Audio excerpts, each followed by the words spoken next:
Welcome back. Thank you. Can you hear me okay? I can hear you perfect. Great. This is Justin. I can hear both of you guys pretty well too. So.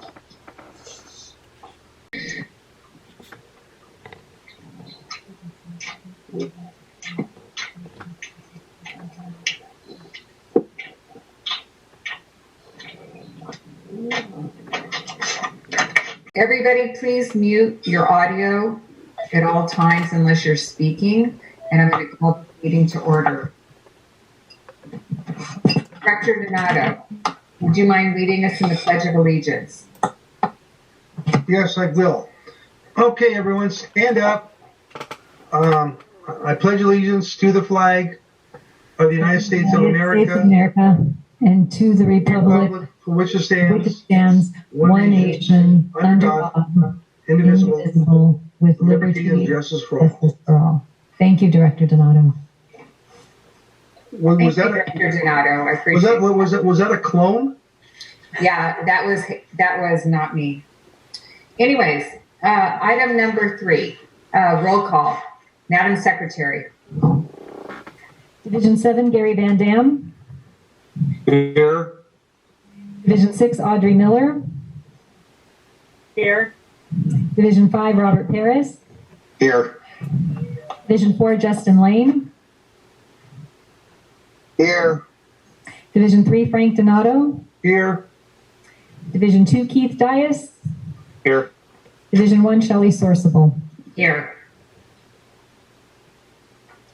Dwayne Chisholm. Here. James Markman.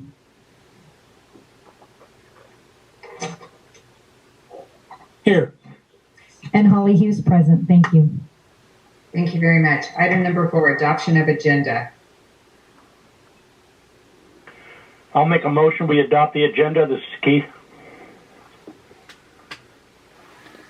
Second.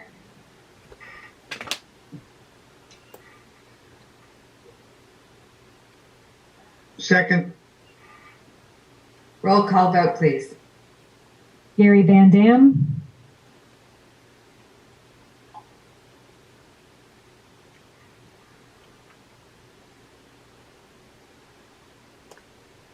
Gary, can you unmute your mic?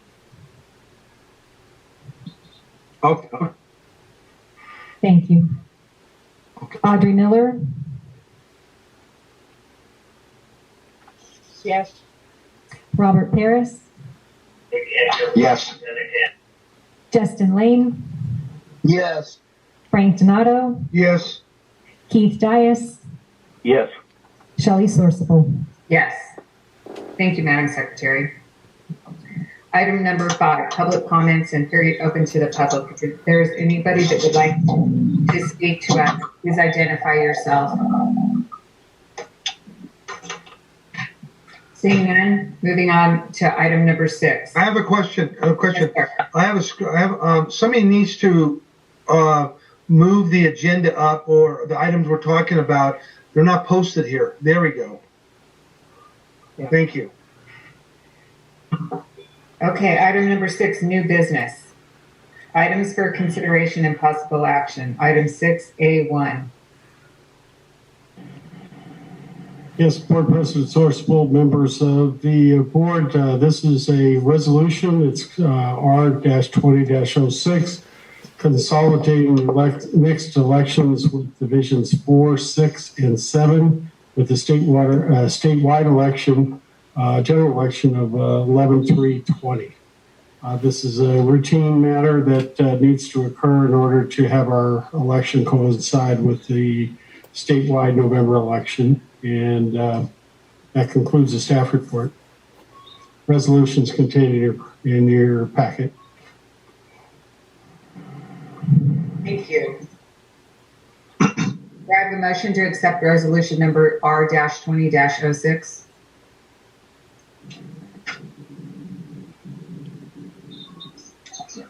So moved. This is Director Lane. Second? I'll second. This is Keith. Any discussion? Roll call vote, please. Division 7, Gary Van Dam. Yes. Division 6, Audrey Miller. Yes. Division 5, Robert Paris. Yes. Division 4, Justin Lane. Yes. Division 3, Frank Donato. Yes. Division 2, Keith Dias. Yes. Division 1, Shelley Sourceful. Yes, motion passes. Thank you very much. Item number 7, consent calendar. Do I have a motion to accept the consent calendar? Yeah. Is somebody working the computer so we can see it?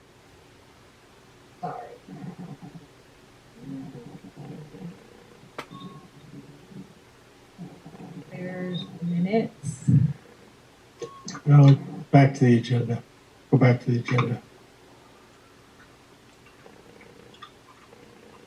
There we go. Okay. Thank you, Madam Secretary. Do I have a motion? I move we accept the consent calendar.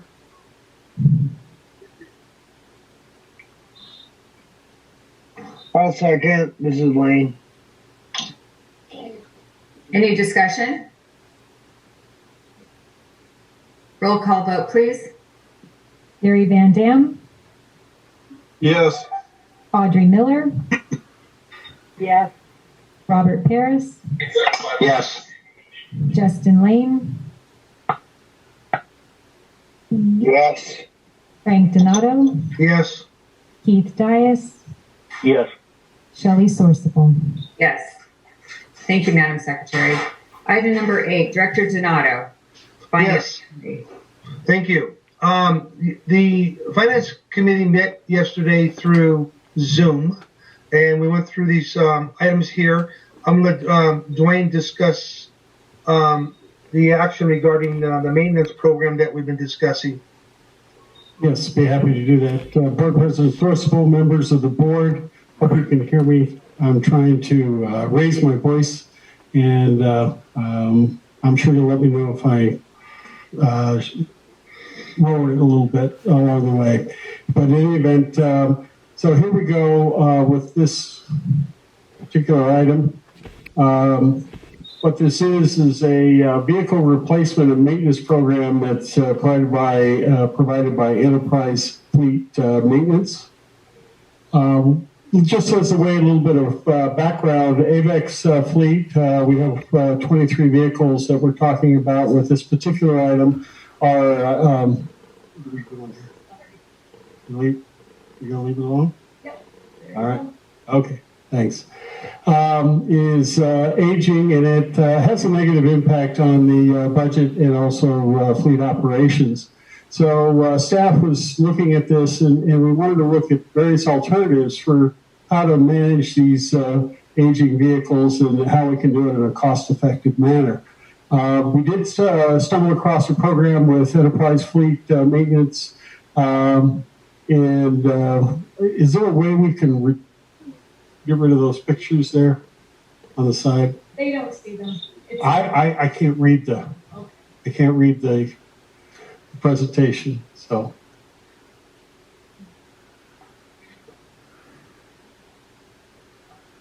There we go. Thank you. I appreciate that. So, so when we were looking at these alternatives, we ran across this Enterprise Fleet Maintenance Service. And what it does is it establishes a proactive fleet replacement plan to acquire vehicles on a very consistent basis. And as you know, Fleet Enterprises is a large rental company, and they leverage the program by buying directly from the dealers for various vehicles. So they have all these vehicles that they manage in their regular leasing program, and they developed this program for the municipal and public market.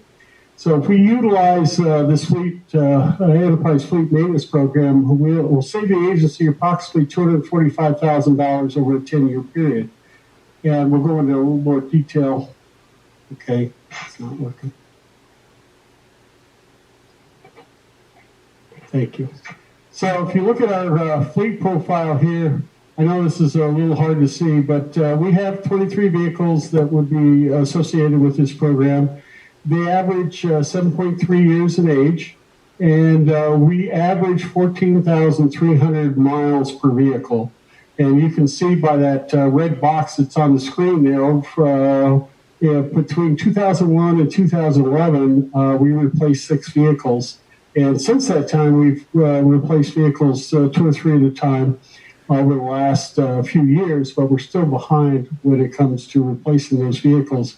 And the interesting aspect is that when you look at the information that we reviewed when we were looking at how Enterprise is able to do this work at less cost, is they do a lot of research to define exactly where that sweet spot is to where they can sell the vehicle to get the maximum amount of resale value and the minimum amount of maintenance work. And so that's part of their program, and that's about 5 years. So we went into some diagnostics. The chart is fairly busy, but we looked over a 10-year period, looked at what the lease costs are, what our equity was going to be, the maintenance side, fuel savings that we would look at, what our fleet budget would be, and what our savings would be. And when we total it all up, as I mentioned previously, it's $244,000 over the 10-year period, about a little less than $25,000 per year. But one key component to remember with this is that this really defers our fleet program over to Enterprise. It will free up our operations staff that are currently doing that work to be able to do other things. So it has a very significant benefit from a staffing point of view, and certainly savings there. So when we look at the details of the program, some of the highlights we wanted to mention is that it ensures the latest safety features are on all the vehicles, so all the backup cameras and the side airbags and other types of things are all part of the new program. We also have decreased fleet downtime. Because the vehicles would be newer, they'll require less breakdowns. Their vehicles have a lower fuel cost of approximately 25%, and what's really important here is the maintenance cost by 50%. And what's unique about this fleet management program and leasing program is there's no mileage restrictions, so we can drive them however many miles we want to. And they anticipate that we're going to have abnormal wear and tear, because this is a municipal or a public agency type fleet. And they expect to see scratches and little dents and dings and bruises in the trucks because these are working trucks. Hey, Dwayne, sorry to interrupt. This is Justin. I can guarantee you that newer vehicles do not get 25% better fuel mileage when it comes to trucks.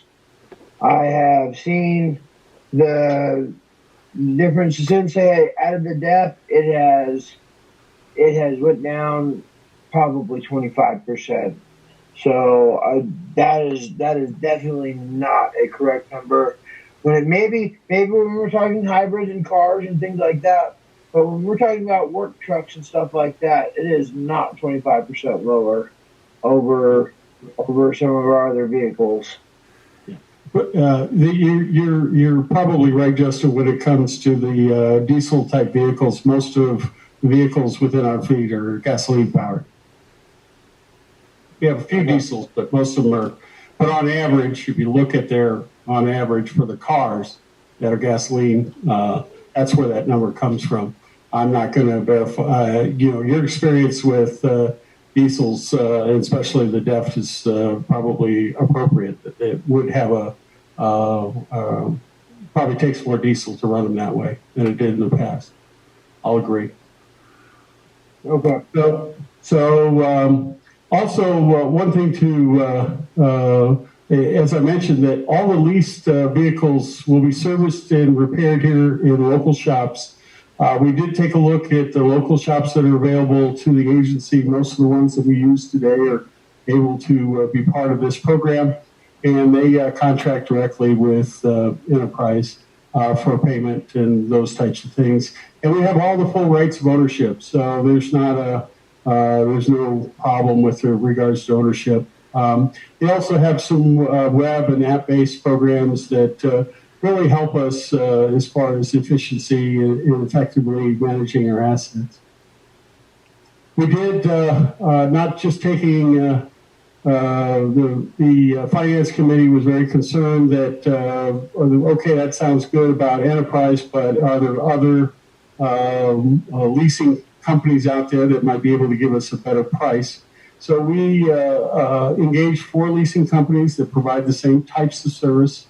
We received 2 proposals from them, Enterprise Fleet Management that we're talking about now. We also received a proposal from Leasing Associates Incorporated. LAI is the acronym. And the chart below shows that we did a leasing cost comparison, and we also did a fair market value of those the 11 vehicles that are proposed to be changed out in the first year. And you can see that the numbers are very, very competitive with just a few $100 difference between either one. But in both cases, Enterprise was lower. So we believe we're getting a good price, a good competitive price from Enterprise Fleet Maintenance. One of the other aspects is, as a government agency, Avek is currently a member of Sourcewell. And what Sourcewell is it's also a government agency that offers a cooperative purchasing program for all of its members. So what Sourcewell does is they go out and negotiate really good prices for various items, and we've looked at them in the past to check prices to make sure we're getting good value for the purchases we make. And through Sourcewell, we can purchase on an as-needed basis for all these competitively awarded contracts. And Enterprise has a contract with Sourcewell, so we'll be able to utilize Sourcewell to institute this contract. Whoops, pushed the wrong button, sorry. And we also check references, and you can see that the city of Lancaster uses Enterprise along with the city of Redlands in Port Hueneme. And they all provided good positive feedback, and they were getting the kinds of savings and results that they were anticipating from the program. So with that, I think that concludes our staff report. Be happy to answer any questions. The Finance Committee reviewed this over 2 meetings, went into great depth and detail in the analysis that was done to come up with these conclusions, and we're ready to answer any questions. We also have representatives from Enterprise, should that be required, on the phone also. So that concludes my staff report. I had a question, Dwayne. How many vehicles for 50 diesel? Yeah, I was going to ask the same thing, Gary. It's at, I didn't quite get, understand. How many total vehicles are going to be leased? 23. Of how many? 23 vehicles. No, how many vehicles? We're going to lease all of our vehicles from Yes, them? all of them. Yes, every single one of them. But this does not include the trucks. Except for the really big trucks. Yeah, the big trucks are not included in this because they're Right. specialty items and they have a spec sheet, and it's not included in this. This is the vehicle by staff and the people that work out in the field. So right now we have 23 vehicles that we own. What do we do with those? Those vehicles will be retired based on their age over the next 10 years and entered into this program. So it'll be gradual phase into the program over the next 10 years. Okay, so we'll take the oldest ones and then bring in these leased ones? That's correct. We'll replace the oldest ones first and work our way up to the newer ones later in the cycle. Okay, and out of these leased ones, how many diesel ones is there? There's approximately 40 to 50%.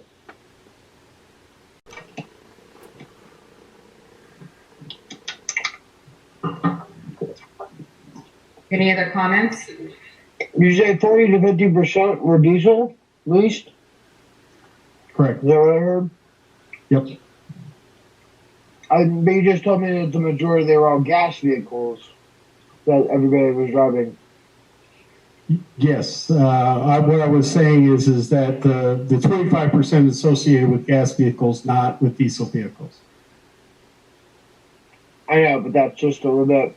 When I asked Dwayne, when I asked you for, I'm not talking about just the gas vehicles. I mean, 40 to 50% is a large number of diesel.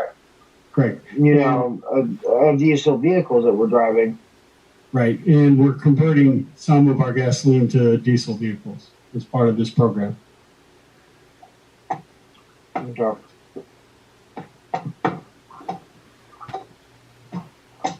What's the reason for that, Dwayne? It's just we're going to be doing a lot more work out in the water banks and having 4-wheel drive and better torque abilities given those conditions lends itself for vehicles that are diesel powered. Because gas trucks are terrible. I mean, everybody knows that.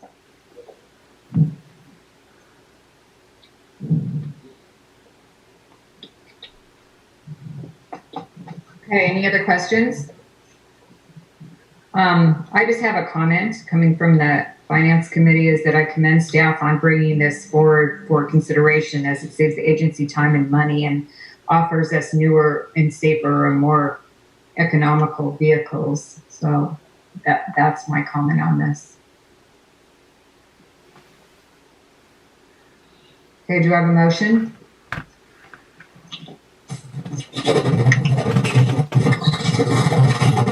I'll move that we accept the proposal that's in front of us. I second the motion. I'd like to say something. Go ahead. Please do so. Huh? Go ahead, please. Okay, because I know you're. Okay, I'm sorry. Directors, we spent a lot of time on this thing. There's pros and cons with what we've been doing. We've been getting away, doing a good job, John, and the management has been doing a good job. But the organization, Enterprise, will negotiate on getting set prices, so it won't be fluctuated on getting the service work done. And also, it will release our employees from spending so much time going through this process where they can concentrate on doing other work is beneficial to the agency. The other thing I did ask Enterprise, he's on the phone, isn't he? Yeah, Dan's on the phone.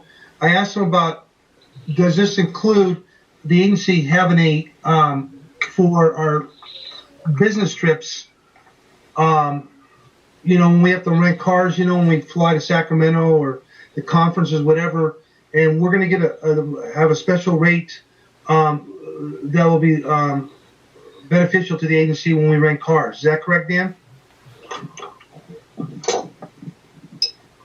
Dan?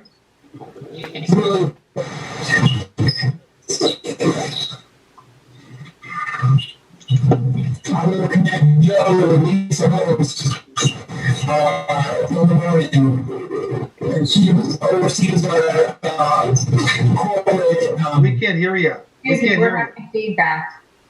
Yeah, we're getting a lot There's of a problem. This is Fawn Kafka. I'm also with Enterprise, and I hope you can hear me better. Yeah, a lot better. Okay, great. Yes, Enterprise actually has a contract with the state of California for all of our rentals. So as a government entity, you can piggyback off of that contract that we have with the state of California that gives the district piggybacking off of those specific rates, as well as your personal rentals. You can use those rates for your personal rentals as well, and you just pay with your own credit card.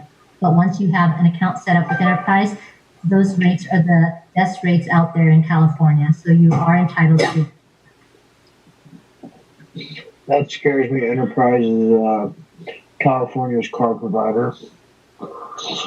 No, rental provider. Oh, it scares. Well, explain why. We'd like to hear what your thoughts are. I'm not going to go further into it, Frank. Okay. Okay, any other comments? Okay, roll call vote, please. So that was a motion by Frank, a second by Gary. Yes. Yes. Yes. I'm going to abstain. Okay. Division 7, Gary Van Dam. Yes. Division 6, Audrey Miller. Yes. Division 5, Robert Paris. Yes. Division 4, Justin Lane. I'm going to abstain. Thank you. Division 3, Frank Donato. Yes. Division 2, Keith Dias. Yes. Division 1, Shelley Sourceable. Yes. Okay, Director Donato, 8A2. I need to. I have to see it. I don't know where it's. Okay, that's consideration and possible action on approved purchase order for repair upgrade of Phillips Lab pumps and motors, and that'll be presented by John Bozigian. Okay, I got it. Thank you.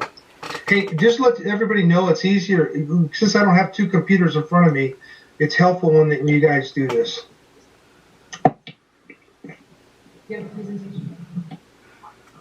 Okay, good evening, everybody. If you look at page 50 of 61. Turn John up a little bit, please. Is that better? You must be on the same line as Dwayne, because you usually can talk pretty loud. There's something not. Yeah, I can hear you, but it's not. Can you turn up your computer? My computer, I can hear everybody else. It's just there's something in that side of the room is not. Go ahead. Okay. I'll talk a little closer to the microphone. All right, on page 50 of 61 of your board package, you see a staff report. And this is to award a contract or award a work contract to DRC Pumps for the rehab of the Phillips Lab pump station pumps and motors. And I'll start by just giving you a little quick background on Phillips Lab. At the east end of the Edwards Air Force Base, there's a pump station that was built in 1994 to supply water to what's known as the rocket site or Phillips Lab, where they test a lot of the rocket engines that are being built up there. Avek built that pump station in 1994 to supply water to rocket site.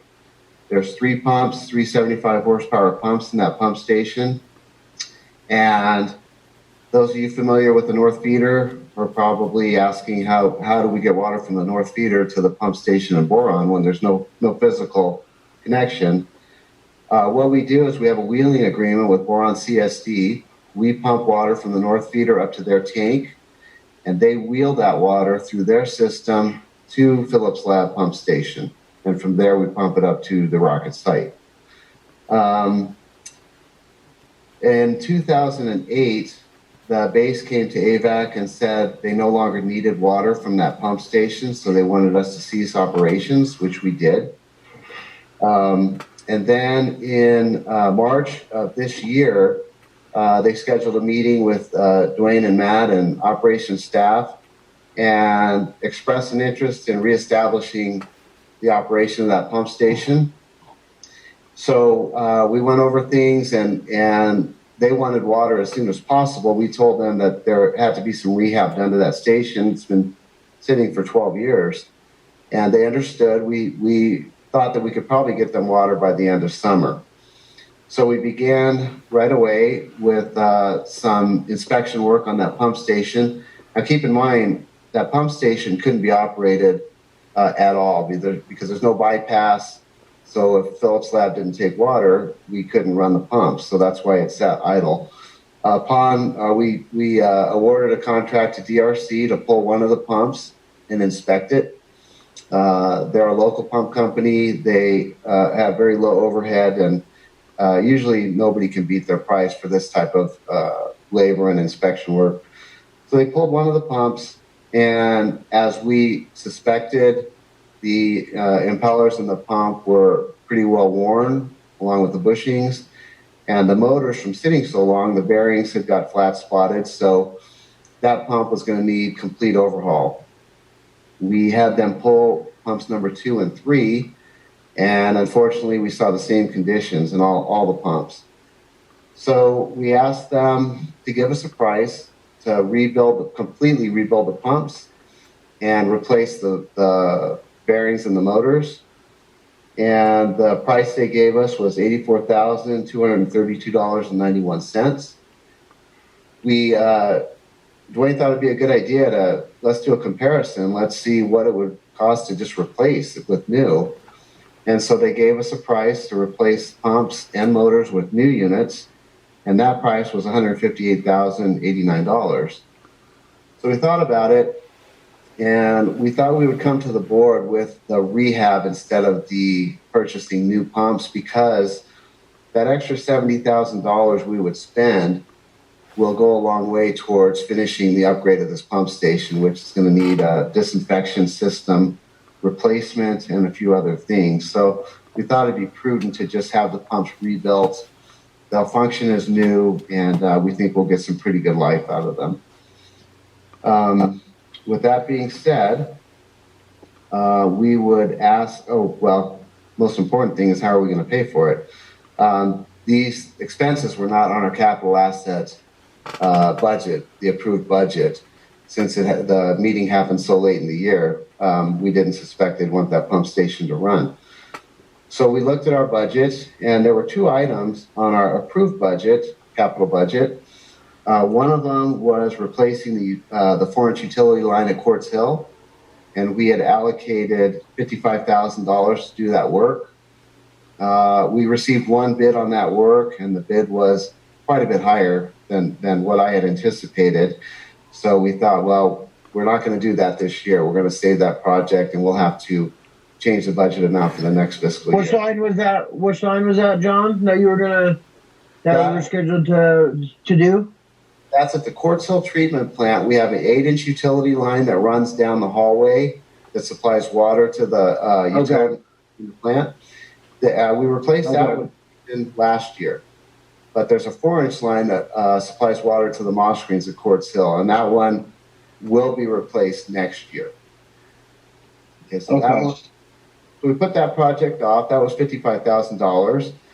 And then a second thing that we looked at is that last year at the Roseman plant, we replaced expansion joint material in several of the areas of the plant. And I mistakenly thought we were going to do that in 3 phases. And unbeknownst to me, it was my mistake, of course. We budgeted $30,000 to do phase 3.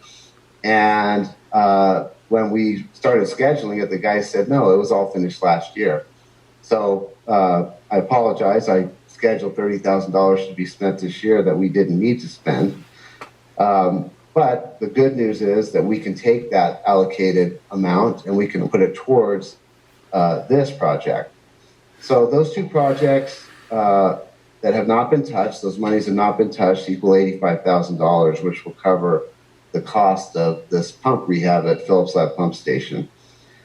With that being said, we would ask that the board would support awarding this work to DRC Pumps of Lancaster, California, in the amount of $84,232.91.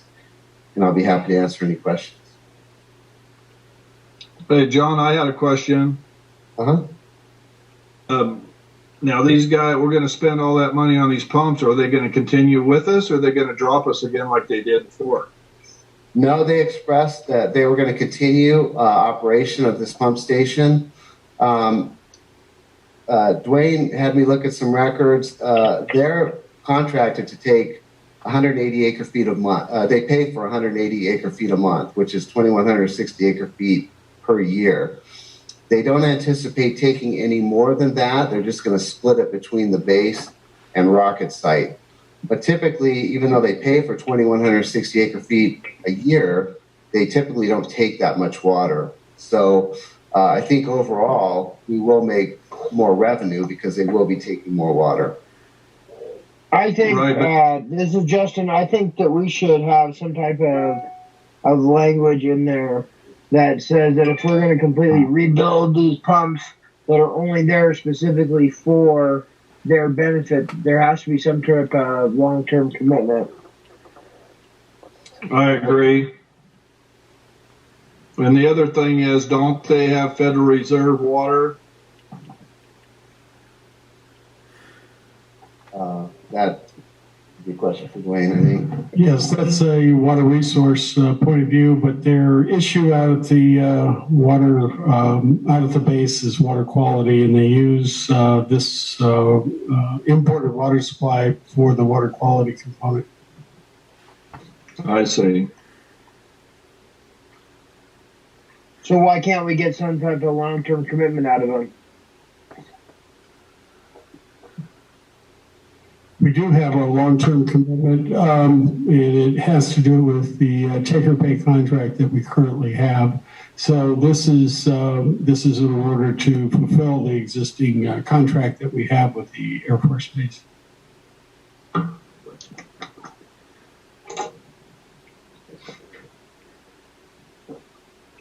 I might have made myself clear. Yeah, you confused me with that.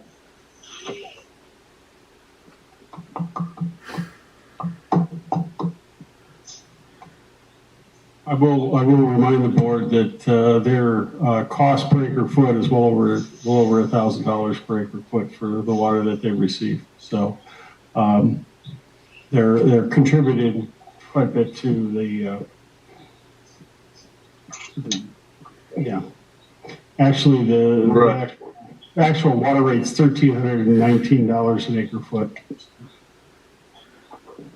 Well, how long will that take to? A couple of years.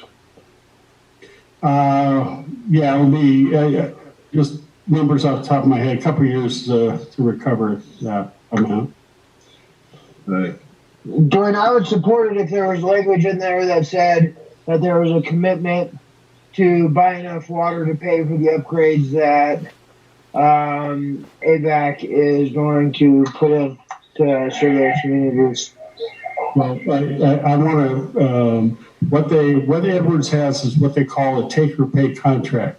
So they pay for 2,160 acre feet, whether they take water or not.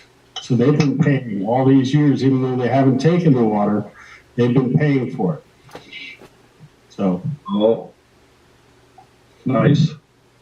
So. And who does that water go to? Does that come to us? In other words, we don't deliver the water, but we get the money for the full 2,000 acre feet. So so the money that does come to AVAC then is not going to some other agency, some other place. No, it comes to AVAC. So they've more than paid for their upgrades for the pump stations then, correct? Yes, that's correct. Okay. This is Keith. I'll make a motion. We approve Board Order 8A2. I second it. Any other questions? Roll call vote, please. 1 second.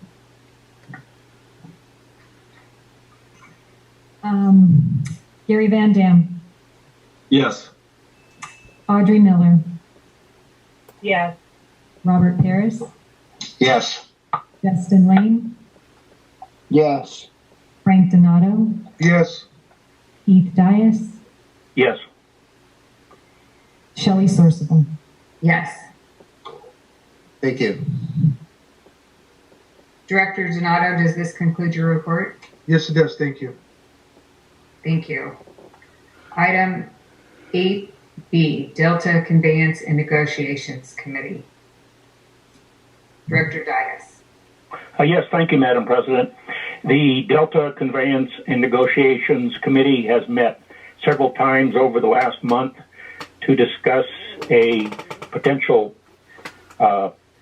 purchase or lease by S-Power from property we bought from John Calandry back in 2007 in Kern County. Most recently, April 22nd, and we have recommendations, but I'll state them later. I believe General Manager Chisholm has a report for us. Yes, Board President Sourceable, member of the board, have item 8B1 is the S-Power property purchase or lease agreement options that are available for the board to consider. We have a lease option and a purchase option that we'll go over with you as to whether to lease or give a purchase option for that property. As a way of background, as Keith mentioned, the Calandry property was purchased by Avek in 2007. It consists of 31 parcels, totaling 1,462 acres. All the properties are identified with these red borders and kind of a darker colored. And we have 12 wells. That's these dots that are located here. And then we have 2 of these wells, which are actually active and pump into the west feeder, which is this. Let's see if I can get my mouse to go. Anyway, it's right. That west feeder goes right along this line right into here. So, and what the property was originally intended to do was to construct a water bank facility here, and the agency was able to find more suitable property to do that. So Avek has entered into an option agreement with S-Power previously. That was entered in on August 10th of 2017. That was a 3-year option, and that option has expired. The agency received $750,000 in option payments for that particular property, but at that time, that was to lease the entire property, the entire Calandry property. Given the regulatory environment, S-Power has an interest now in developing a smaller project on almost 719 acres of property, and they're proposing an option agreement with a choice of either a lease or a purchase option that wasn't considered previously. So if we go over the lease option, the terms are identified here. Here's some of the key terms. The acreage proposed for lease is 633 acres, so not all of the acreage is going to be leased. The annual billable the lease rate would be $410,000 annually for the 633.05 acres. During the period when they're not really operating the facility but under construction, there's a reduced lease amount of $80,000 per year. And the term of the option is 36 months. The option payments are identified here as year 1 has an option of $20,000, year 2 $30,000, and year 3 $50,000. We could still use the property while it's under option if we needed to for any particular reason, and also the escrow fees would be split 50-50. So that's the lease, the basic terms of a lease option. The purchase option is that would be a purchase of the full 718.96 acres at a purchase price of $8,000 an acre for on all the acreage not subject to pre-existing easements. In other words, there's identified you a couple of wells, and we wanted to maintain those wells, and we had an easement over those well sites, and the road to get to them, those would be carved out of the purchase amount. But other than that, it would cover the whole full 719 acres. The quarterly option payments are the same with year 1, year 2, year 3, and likewise the same tenant use of the property during the option period, and then the escrow fees are still 50-50.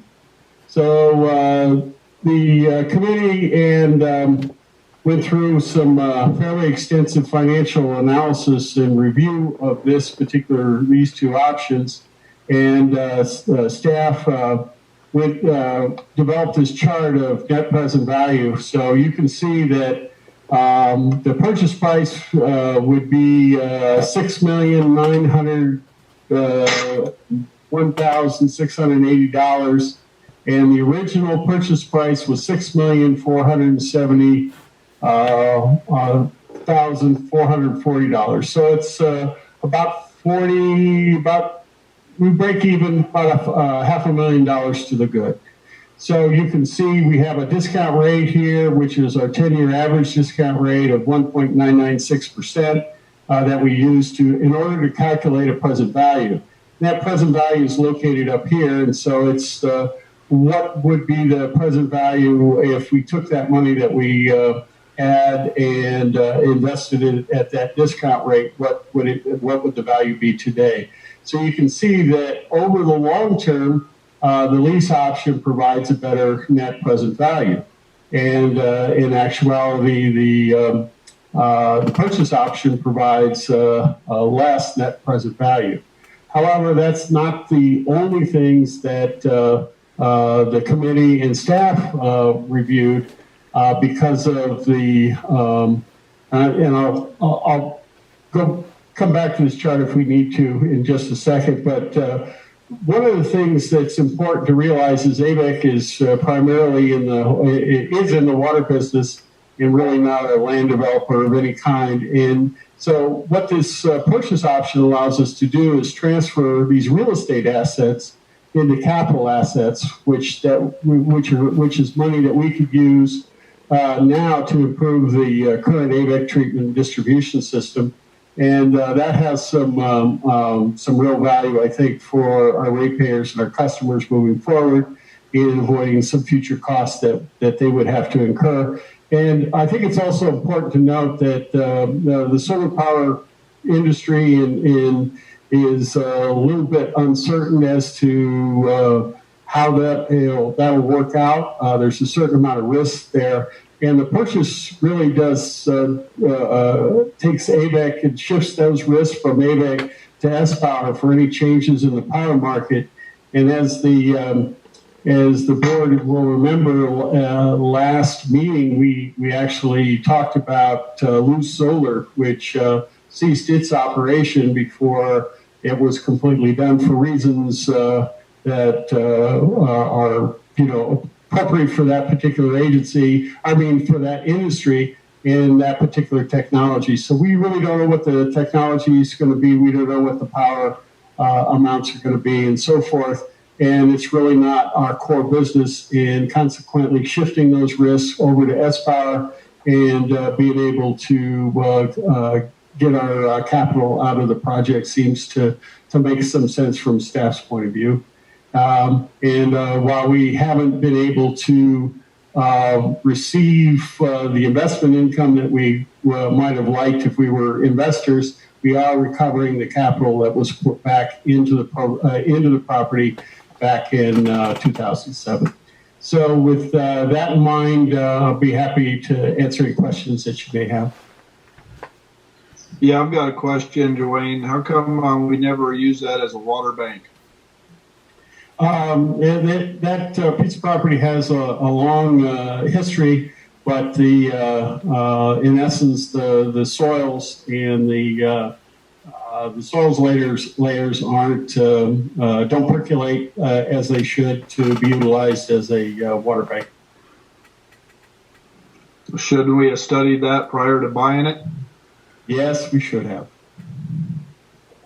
Oh, you just opened that up for me. No, I was. That was a 4-3 vote, and I was one of the 3 descendants, and so was Keith, because the study was horrible. But there was this prior study that came in that showed a clay layer about 20 foot, 30 foot down that spread out about 3-4 square miles, like a saucer.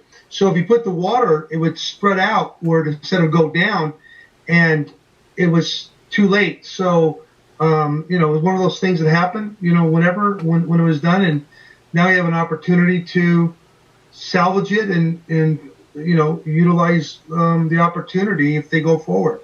It's great for this or somebody going to build houses, basically.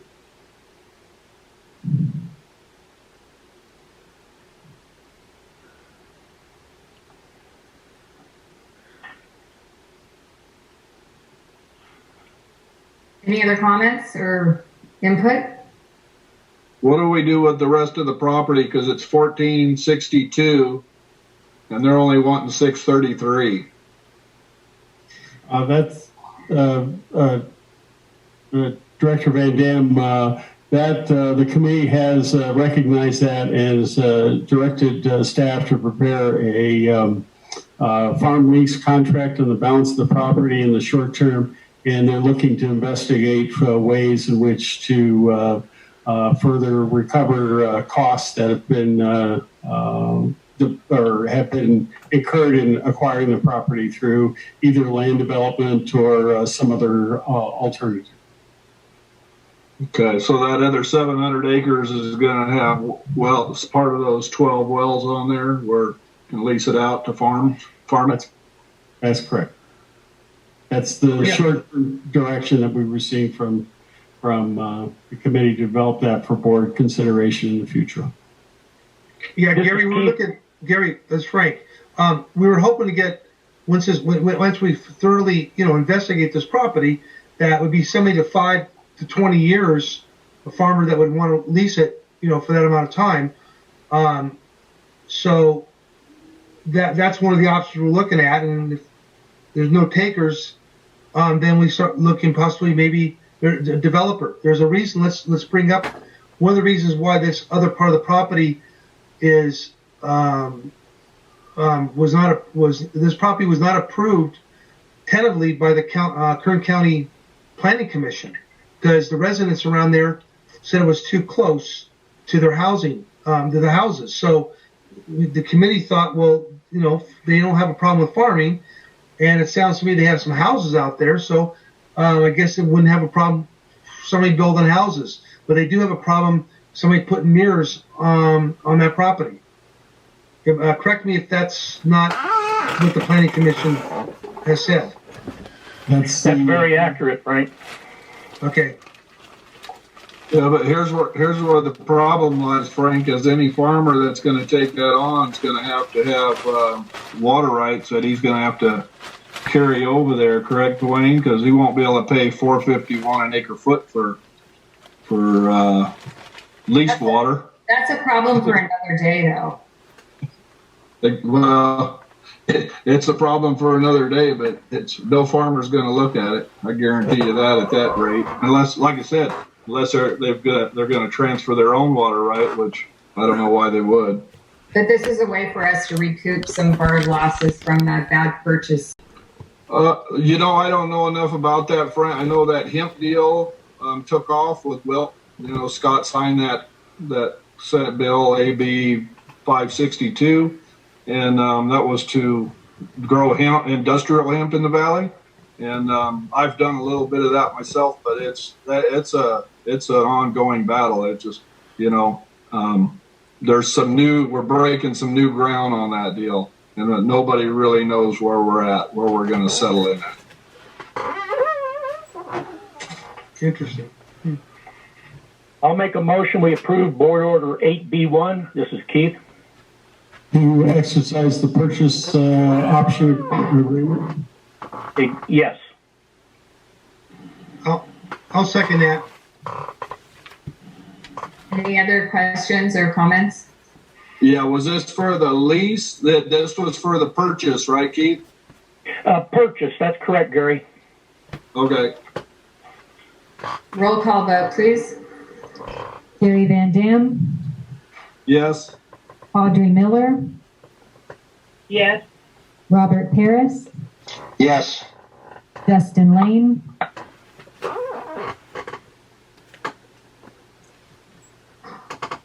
Justin,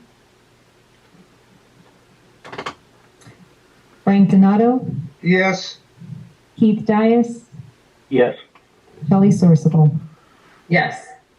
Thank you, Madam Secretary. Item 8C1 will be tabled. That's the presentation on the State Water Project. And there have been so many changes that we need to put that item off. Can we go back? I'm sorry. I want to commend Dwayne and the staff for working on this contract. We've gone back probably somewhere between 8 to 10 times to get where we're at with this thing, and I think I believe it'll be a very good for us, of course, for Sun S Power, but for us to utilize that cash to build other working water banks instead of banks that won't work. Right. I agree. Thank you, Director Donato. Okay, item number 9, old business. None. Item 10, General Manager's Report on water supply projects and programs. Yes, this is the General Manager's Report for April 28, 2020. You can see the northern forecast. We provide this for you every board meeting. You can see the important aspect here is that the snow levels are going to drop by Monday from 12,000 feet down to 6,000 feet. So we're hoping for a little rain that might be associated with that. Here's the charts with regards to the snow totals. And this blue line is where we are at today, and this is average. So you can see we're still considerably below average with regards to our snow totals at this particular point in time. This is by far one of my favorite graphics because it shows really where we are with regards to precipitation and rainfall. And you can see here, April, we were down a little bit from our average. And we still got a couple of days. We might get a drop or two. But see, May is only 2.2 inches and June's only an inch. So chances of the significant rainfall in May is pretty limited, but we have hope. It's not a good plan, hope, but it's still hope. So that's where we are right now. And we're currently at a 50% allocation, primarily because of this big gap in here between January and February. If we look at the water totals, once again, this is our consistent graph. Here we are, been fairly flat the last few weeks, and there hasn't been any real jump. This is average. This is where we are. This is the low, the 78, 79 drought and how bad that one was. And you can see we're better than that, but not much better. And we're worse off than we were in 14, 15. So it's a pretty poor precipitation year for us. So, and you can see from this drought monitor graph, and what's important about this is, as you all know, we've received quite a bit of precipitation in the last few weeks in the southern part of the state. So we're in pretty good shape, and it's primarily in this northern section of the state where you have the dry and drought conditions. And unfortunately, that's where we get most of our water for the State Water Project. The silver lining in this discussion is the fact that we had a very wet year the year prior. So consequently, our reservoir conditions are fairly healthy. However, once we utilize these the water that's stored in these reservoirs this year, it's good. If we have another dry year, it's going to be much more difficult the following year. Here's our just a graphic to show you where average is and where we are right now with regards to Lake Orville, and the same types of areas that we have with the St. Louis Reservoir. It's beginning to warm up a little bit, and you can see some of our plants are beginning to increase in their amounts. We got about 13 to 14 million gallons a day being developed out of the Quartz Hill plant, and a small amount of water going between the interconnect between Acton and Palmdale. If we look at our geopurification treatment processes, you can see that we're still producing 7 million gallons a day thereabouts from the West Side Bank in order to keep our pipelines fresh. And you can see that we got some East Side Water Bank for water quality purposes, and the numbers add up, give us another 9 million. So if you look at the total, it's about a little less than 20 million gallons a day.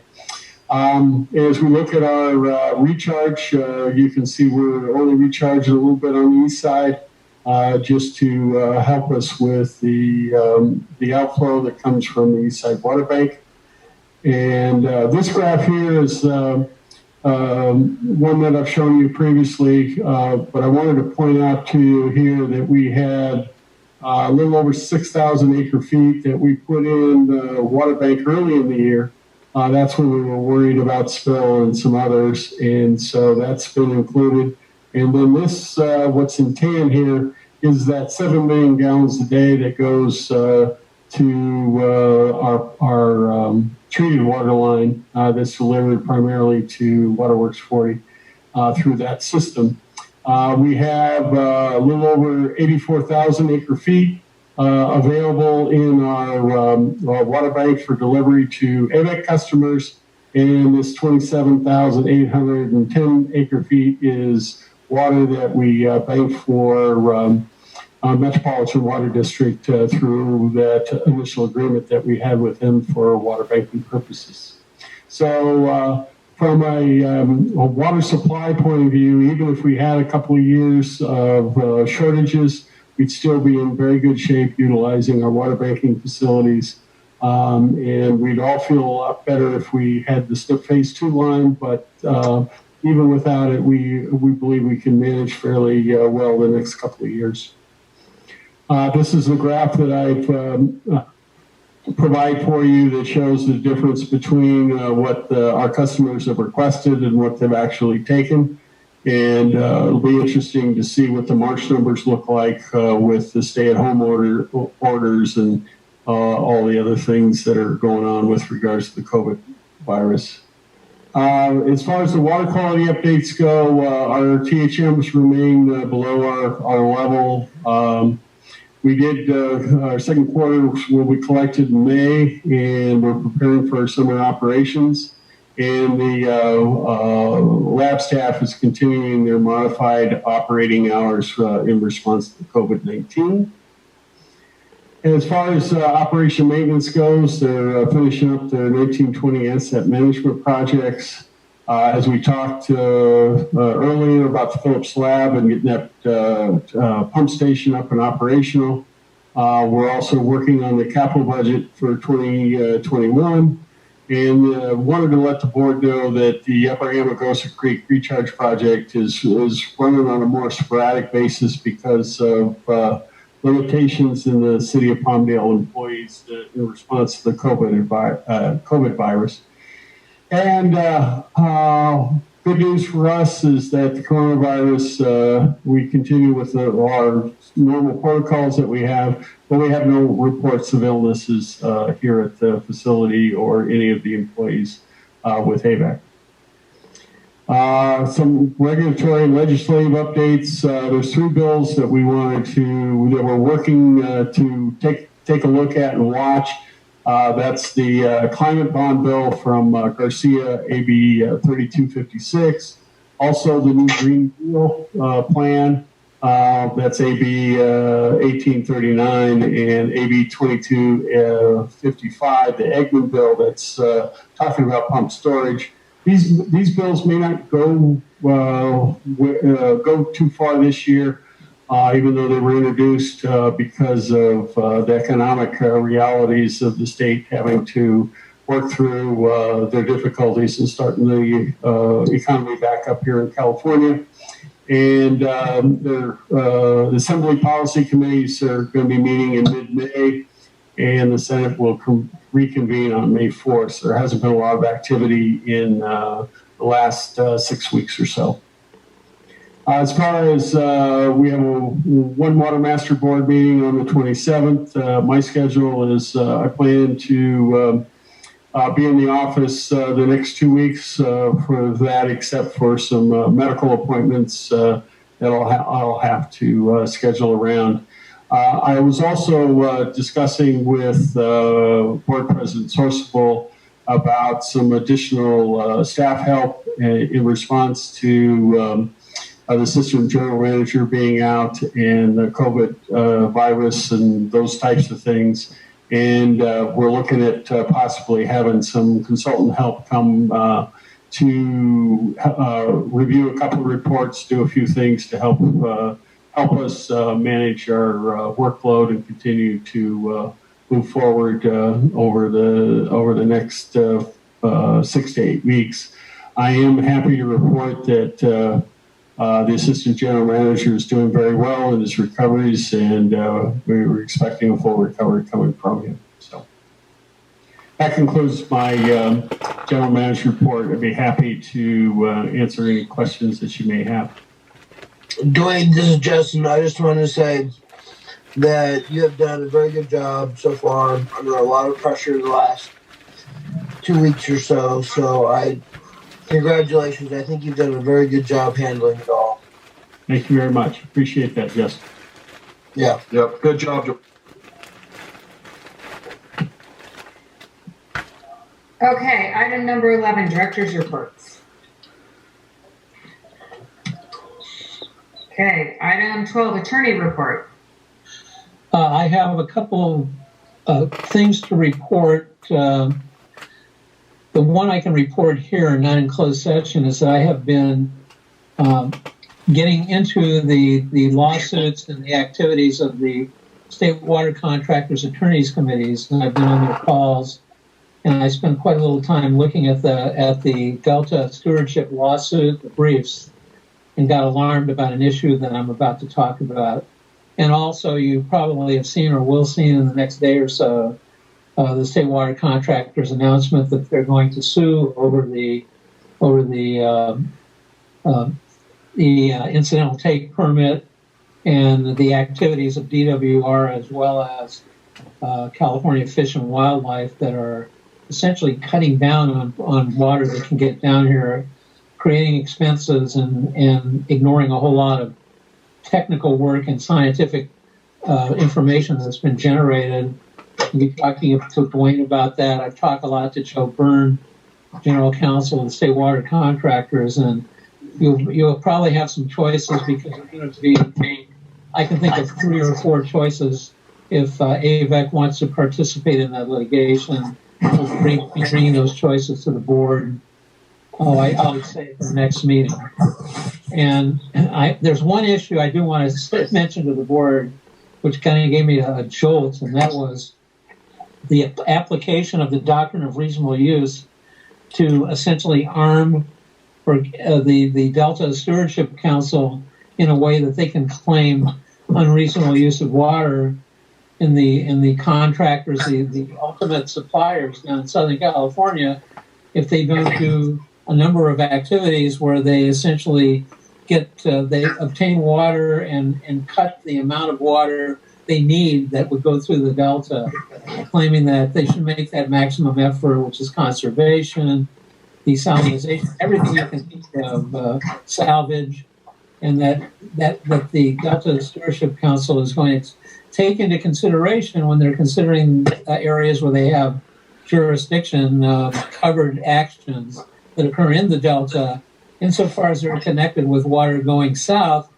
they're going to take a look at the people who supposedly get the water in the south and work that into the equation under the students. I mean, just administratively, it sounds like a monstrosity of a process that could come forward. That was, I think, the key point litigated by the state water contractors all the way to the Court of Appeal now, unsuccessfully to this point. So in that case, there's going to have to be a decision made whether to try to take that up to the Cal Supreme Court. But reasonable use usually means people who waste water and claim a water right don't get the water right based on water they've wasted instead of putting to a reasonable use. And now that concept, which is in the California Constitution, has been pirated, captured by the Delta Stewardship Council, and with the court's help, it's now something that they're going to implement.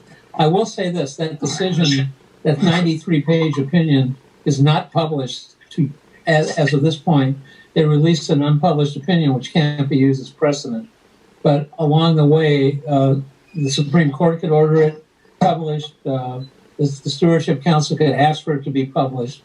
So that for me is an alarming turn in that case that I think that I wanted to report to the board. But anyway, we're getting somewhat deeply involved in these lawsuits and the performance of DWR and the State Water Project, which has put an issue in every one of these lawsuits. So that would be my report. Thank you for bringing that to our attention. Okay, item number 13, requests for future agenda items. Do any of the directors have any requests for any future agenda items? Okay, great. Do we have any reason to go into closed session? Yes, we do, Madam President. We have items 14C and 14D. Okay, do I have a motion to go into closed session? I move we go into closed session. Second. Roll call vote, please. Gary Van Dam, Yes. Audrey Miller, Yes. Robert Paris, Yes. Dustin Lee, Yes. Frank Donato, Yes. Keith Dias, Yes. Chloe Sourceable. Yes. Okay, we will go into closed session now in about 5 minutes. You need to sign off of this Zoom call and go on to call information on your email, call information too. Thank you. Holly, Yes. is there another number I need to get into?